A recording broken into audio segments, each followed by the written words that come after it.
तो आज हम बात करने वाले हैं बूलियन क्लास के बारे में और बूलियन क्लास को समझने से पहले स्टार्ट करते हैं क्वेश्चन के साथ। तो there was a question which was asked in an interview and what was that question.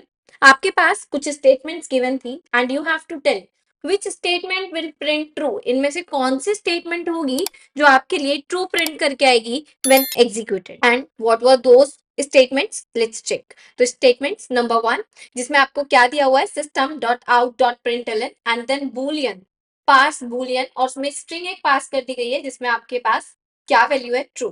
The second one was new boolean जिसमें नल वैल्यू पास की गई है। Third one was new Boolean default constructor here it is. The fourth one was new boolean जिसमें आपको फिर से true value pass की गई है। This is not similar to the parse boolean, keep it in mind. Next one the new boolean जिसमें आपकी true की वैल्यू को पास किया गया है एज अ स्ट्रिंग लेकिन टी और यू यानी कि यहाँ पे cases matter and the last one जिसमें कुछ स्पेसेस भी आई हैं। तो दिस वर दी स्टेटमेंट्स। आपको चेक ये करना था कि इनमें से कौन से स्टेटमेंट है जो एग्जीक्यूट होने पे ट्रू प्रिंट करके आने वाली है। Please take a pause in the video and try to find out कि कौन सी स्टेटमेंट है जो ट्रू प्रिंट करेगी and if you are clear with your answer well and good. लेकिन अगर हम चले इसके आंसर की तरफ तो देखते हैं कि क्यों कौन सी स्टेटमेंट ट्रू प्रिंट करके आने वाली है। तो बात करते हैं किसकी, बूलियन क्लास की। अब बूलियन क्लास की जब हम बारे में बात कर रहे हैं तो बूलियन क्लास जब भी कोई ऑब्जेक्ट क्रिएट होता है हम कॉल करते हैं उसके कंस्ट्रक्टर को।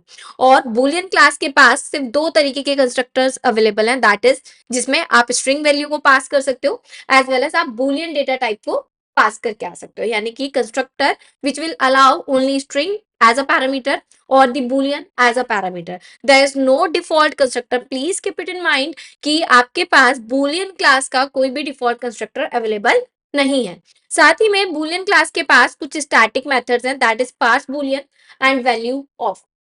अब पार्स बुलियन और वैल्यू ऑफ कैसे काम करता है, जब भी आप पार्स बुलियन में कोई स्ट्रिंग पास करोगे because this is a method, तो इसमें कुछ आर्ग्यूमेंट्स जा रहे हैं और वो आर्ग्यूमेंट्स इनटेक कर रहा है एज स्ट्रिंग।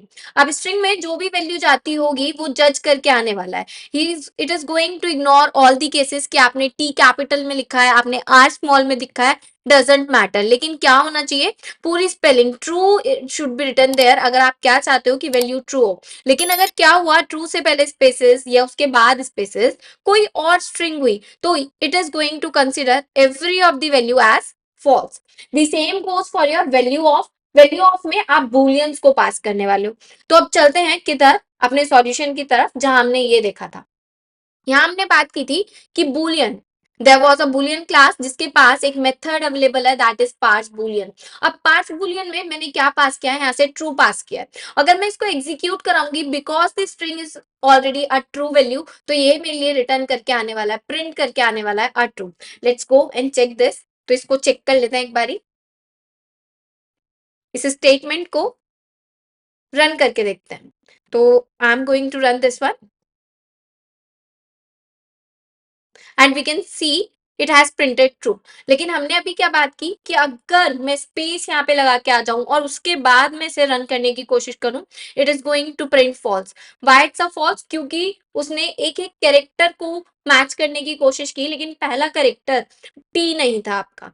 एंड क्योंकि कोई और कैरेक्टर वहां पे था तो ट्रू के अलावा कोई और भी उसे स्ट्रिंग मिलने वाली है तो उसे वो क्या कंसीडर करके आने वाला है, it is going to consider false.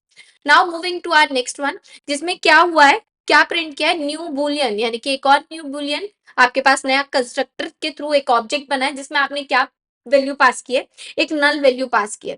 अब आप देखोगे ना तो वो कहता है the constructor Boolean string, string नहीं है नल वैल्यू स्ट्रिंग। अब इसको रन करके आते हैं कि ये क्या प्रिंट करके आने वाला है। तो ये भी आपके लिए फॉल्स बिकॉज जो इसकी स्ट्रिंग में लिखा हुआ है it is not written as true. और अगर वहां पे ट्रू नहीं लिखा हुआ है तो ऑब्वियस सी बात है हर स्ट्रिंग को, every string instead of true it is going to treat it as false. Moving to third one. अब थर्ड वन जो है ना हमारा that is a default constructor. अगर आप इसे देखने की कोशिश करोगे तो this is our default constructor जो कि बूलियन क्लास के पास अवेलेबल ही नहीं है। इधर आके अगर हम देखें कि बूलियन के पास सिर्फ दो कंस्ट्रक्टर अवेलेबल है, string as well as boolean, लेकिन कौन सा अवेलेबल नहीं है, डिफॉल्ट कंस्ट्रक्टर अवेलेबल नहीं है। So this is a wrong statement, ये तो कुछ हमारे लिए प्रिंट करके आने ही नहीं वाली है। तो इसको भी कमेंट कर देते हैं and moving to the next one. This is new boolean, यानी कि बुलियन क्लास का एक नया ऑब्जेक्ट बना है जिसमें स्ट्रिंग वैल्यू को पास किया गया है, और स्ट्रिंग वैल्यू को क्या पास किया गया है, एज ट्रू।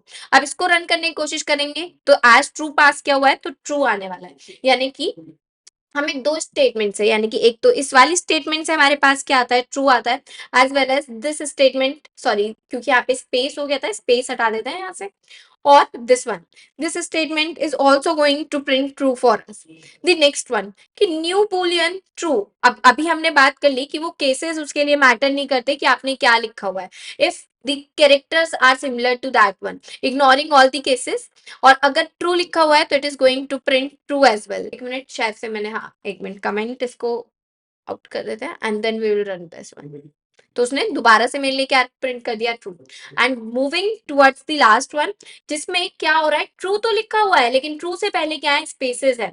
अगर मैं इसको रन करने की कोशिश करूंगी, यहाँ से जाते हैं और इसको रन करके आते हैं, तो यहाँ पे मेरे पास क्या आ जाता है, फॉल्स आ जाता है।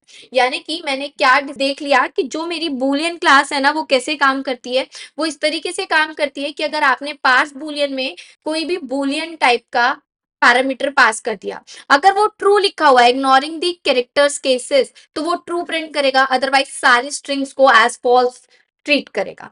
नल is not a true string, string की वैल्यू यहाँ पे ट्रू नहीं है तो इसलिए ये भी फॉल्स है। Default constructor is not present for your boolean class, new boolean true, it will run perfectly, this will also run perfectly, and the last one because the spaces were there so it will not run correctly. I hope आपको ये solution समझ में आता होगा। Thank you everyone.